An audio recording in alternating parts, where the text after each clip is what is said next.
But I picked up the paper and I looked at it, and it said something like, Wisconsin farmers starve Chicago children. And I'm like, what the hell? You know, and I looked at my dad, looked at Ruben, and I held it out to my dad, and I said, Dad, are we starving kids in Chicago?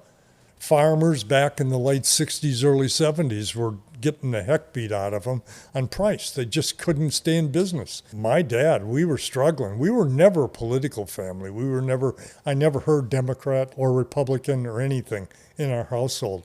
But I did hear about how the hell we're going to pay, the light bill. One Saturday, my dad says, what if we go to this rally? Would you like to go along, Tommy? I said, well, it's better than, shoveling manure, which is Saturday morning ritual on the farm. And I said, yeah, I'd like to do that. I didn't have a clue. So Dad puts our milk cans on the back of our old truck.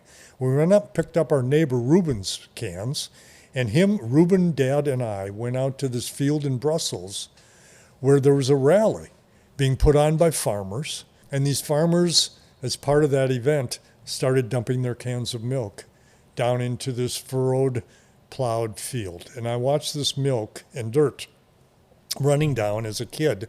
I'm like, what the heck? We never spill a cup of milk. And here we are dumping out. Something's going on here that was pretty special.